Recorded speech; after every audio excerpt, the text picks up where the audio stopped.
Lily never imagined that one decision she made 25 years ago would come back to turn her entire world upside down. An abandoned child, a promise of unconditional love, a tragedy no one saw coming, and a truth that would leave everyone speechless. Don't take your eyes off this story. What happens in the end will leave you breathless. And if you find yourself moved, don't forget to like, comment, and subscribe. The beginning of a promise. Lily stood motionless in front of the old brick building, gripping a manila folder so tightly her knuckles turned white. The sign above the door read, Hope Haven Adoption Agency. Her heart thudded against her ribs as she forced herself to breathe. For 4 long years, she had battled the bureaucratic maze, paperwork, interviews, endless home evaluations. All for this moment. The moment she might finally become a mother. When she stepped inside, a faint smell of old books and coffee greeted her. Sitting behind a desk cluttered with files was Mrs. Evelyn Brooks, the caseworker Lily had met more times than she could count. The lines on Mrs. Brooks' face told stories of difficult decisions and long days. Her expression today was heavy, solemn. "Lily," she said softly, "I'm going to be direct with you." Lily nodded, already bracing herself. "You know the birth mother's wishes." Mrs. Brooks continued. She wanted her son placed with a family of the same race. Lily held her breath. She knew this already, had known for months. Mrs. Brooks continued, her voice gentle but firm. "We searched. We reached out to dozens of families. But no one has come forward. If you don't adopt him today, he'll remain in the system indefinitely." The words hit Lily like a punch to the chest. She glanced at the wall behind Mrs. Brooks, where photographs of smiling children hung in neat rows. Children who had found their forever families. Their bright eyes seemed to follow her, full of hope. She couldn't let this boy become another case file buried in a drawer. "I won't walk away," she said finally, her voice steady even as her heart pounded. Mrs. Brooks studied her for a long moment. Then she gave a slow, approving nod, pulling a file closer. She flipped it open, slid a photograph across the desk. "Meet Caleb." Lily's hand trembled slightly as she picked up the photo. The boy staring back at her had messy blonde hair and eyes as blue and sharp as an icy winter morning. His gaze was guarded, too knowing for someone so young. There was fragility in his expression, but not weakness. This was a child who had learned to survive, no matter how painful it had been. "He's been in and out of foster homes since he was a baby," Mrs. Brooks said quietly. "No family has kept him longer than a year. He's withdrawn. He doesn't trust easily." Lily felt something tighten in her chest. How could someone so small already understand what it meant to be unwanted?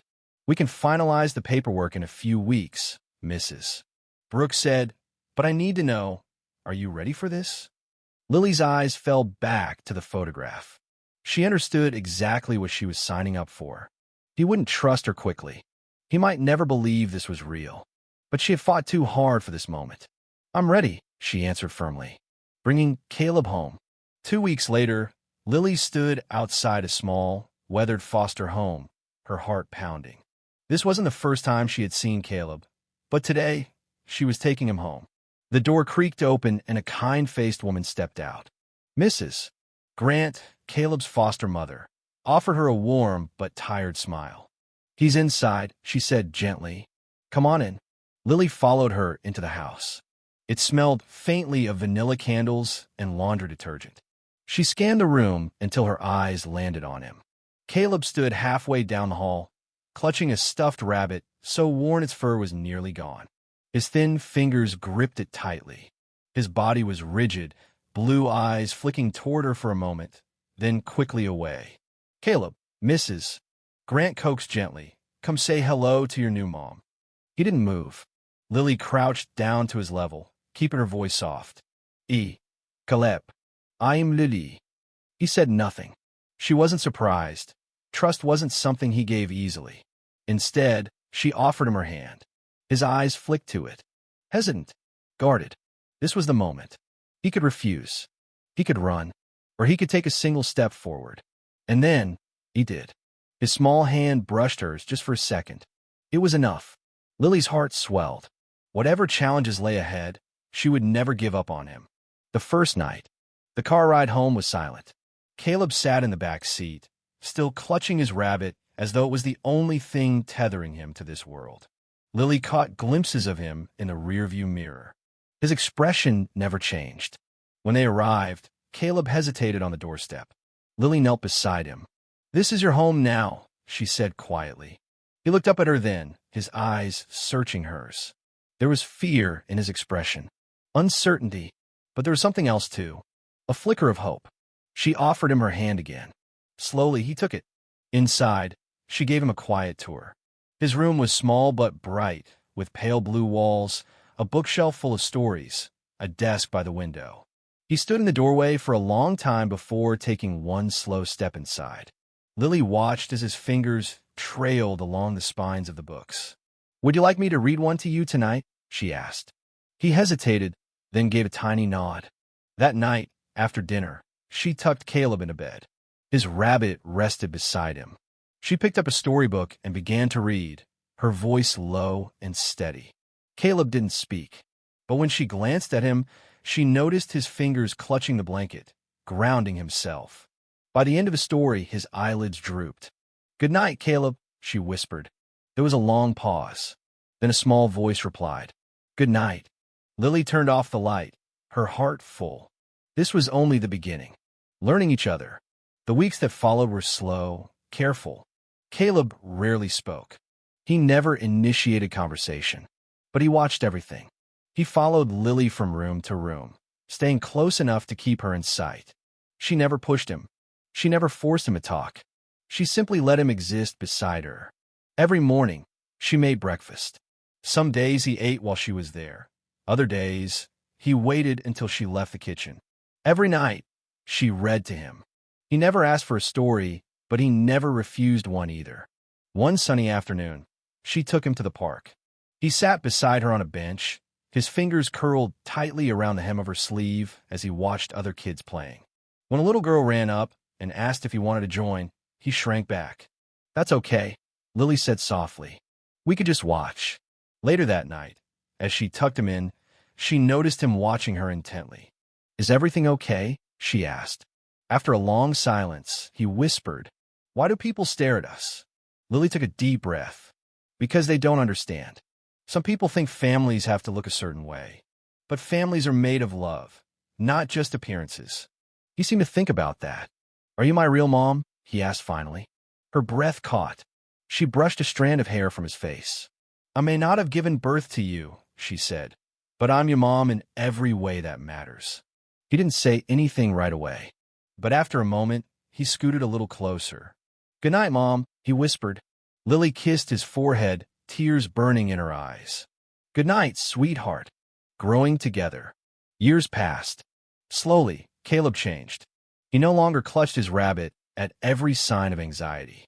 He spoke more, smiled more. He made friends, found hobbies, found himself. One day, when he was 8, he came into the kitchen while Lily was cooking dinner. "Do you ever regret adopting me?" he asked suddenly. Lily froze, then knelt to his level. "Never," she said softly. "Not for a second." He studied her face, searching for truth. "From the moment I saw you," she said, "I knew you were my son." Without warning, Caleb hugged her tightly. "Thank you, Mom," he whispered. Lily held him close, tears in her eyes. The greatest sacrifice. When Caleb was 17, Lily got sick. She thought it was stress. But the headaches, dizziness, and exhaustion didn't go away. Tests confirmed it. Kidney failure. Without a transplant, she wouldn't survive. Caleb sat beside her in the hospital room, quiet. "I'll be fine," she told him. But he knew she was afraid. The next day, without telling her, Caleb got tested. He was a match. "I'm donating my kidney," he said that night. "You're not," Lily said firmly. "You don't have a choice," he answered. She saw it in his eyes, the same fierce determination she had carried for him all those years. Now, it was his turn to protect her. The surgery was a success. Recovery was slow, but Caleb stayed by her side. One evening, they sat watching the sunset. "Do you remember the first day I came home?" Caleb asked quietly. "I do," Lily said. "I was afraid you'd leave," he said. "I'm not afraid anymore."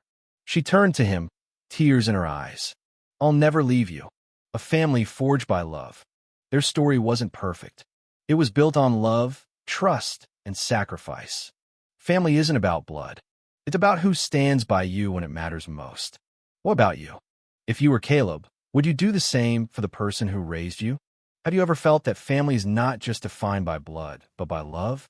Share your thoughts in the comments. And if this story touched you, don't forget to like, comment, and subscribe for more inspiring stories.